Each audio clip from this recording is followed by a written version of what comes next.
Hello friends, তোমরা সবাই কেমন আছো? আশা করি অনেক ভালো আছো। তো আমি অনেক ভালো আছি। তো পূজা রান্নাঘরের লাইফস্টাইলে সবাইকে আবার একবার স্বাগত। তো আজকে আমি হাতে মাখা মসুর ডাল রেসিপি করব একদম সহজভাবে। তো চলো দেখাই। মাছ মাংস যেদিন না থাকবে সেদিন তোমরা এভাবে রেসিপি করে খেতে পারো। তো পুরো রেসিপিটা তোমাদের সঙ্গে শেয়ার করব, দেখতে থাকো চলো। তো এই হচ্ছে আমার ডাল। এই মসুরির ডাল দিয়ে আমি আজকে বানাবো। আর এখানটায় আছে টমেটো, এই যে কেটে রেখেছি। আর এখানে আদা কুচি, রসুন কুচি, লঙ্কা কুচি, এগুলো সব দিয়ে দেবো একবারে।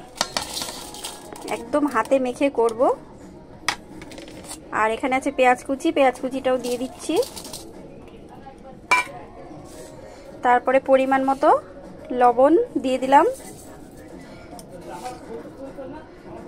একবারে মেখে আমি হাতে তারপরে রান্না করব। হলুদ দিয়ে দিচ্ছি পরিমাণ মতো, এই যে। আর দিয়ে দেব সর্ষের তেল, এই যে।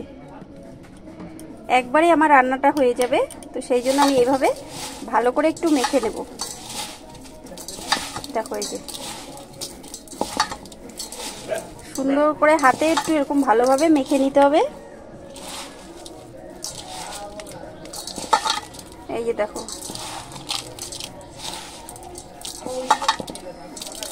এভাবে মেখেই রান্না করব আমি।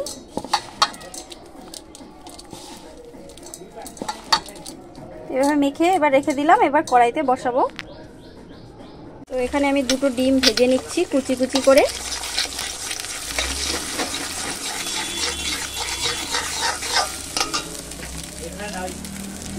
একটু সামান্য লবণ দিয়ে দিচ্ছি। ডালের মধ্যে এই ডিমটুকু দেবো, তো দুটো ডিম আমি ভেজে নিচ্ছি, বেশি দিইনি। এভাবে ঘেটে ঘেটে ভেজে নিতে হবে। ডিমটা দিলে অনেক টেস্টটা বেশি হবে।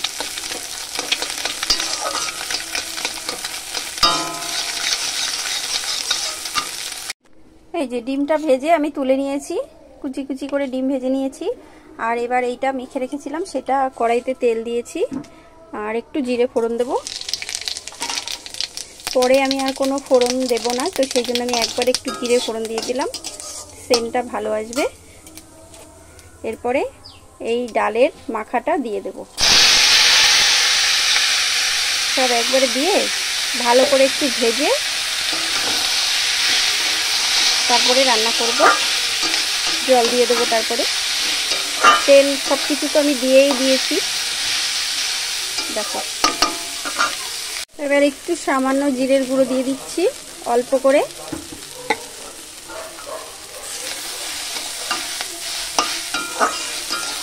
মোটামুটি আমার ভাজা কিন্তু হয়ে গেছে। এবার জল দিয়ে দেবো।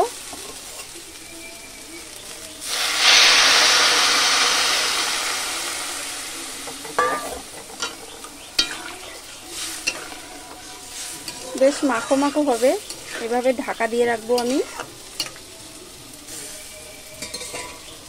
জল আমি বেশি দেব না, অল্প জলে ভালোভাবে সিদ্ধ হবে আর বেশ মাখো মাখো হবে। এভাবে 15 মিনিট ঢাকা দিয়ে রাখলেই হয়ে যাবে। ডালটা ভালোভাবে আমার সিদ্ধ হয়ে যাবে। ফ্রেন্ডস, আমার কিন্তু ডাল পুরো সিদ্ধ হয়ে মাখো মাখো হয়ে গেছে। এই যে দেখো, এবার আমি এই ডিমটা দিয়ে দেবো। ডিমটা যে ভেজে রেখেছিলাম এটা মিশিয়ে নিলাম।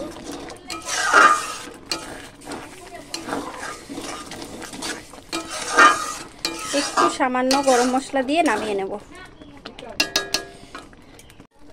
এবার একটুখানি সানরাইসের শাহি গরম মশলা সামান্য দিয়ে দিলাম। টেস্টটা অনেক বেশি হবে আর খুব সুন্দর হবে। রেসিপি কিন্তু আমার পুরো রেডি। এবার আমি নামিয়ে নেব।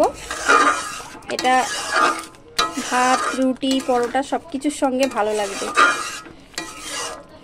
দেখো কত সুন্দর, বেশ গাঢ় গাঢ় হয়েছে। রুটি পরোটার সঙ্গেও খেতে পারো, ভাতের সঙ্গেও খেতে পারো, খুব ভালো লাগবে।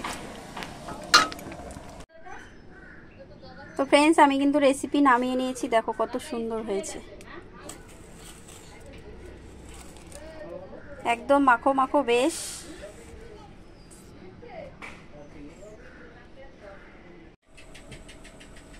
তো ফ্রেন্ডস, আমার হাতে মাখা ডাল রেসিপি সহজভাবে বানিয়েছি। তোমাদের কেমন লাগলো যদি ভালো লাগে রেসিপিটা লাইক সাবস্ক্রাইব শেয়ার করে দিও। পরে আবার নতুন কিছু নিয়ে আমি আসবো। টাটা।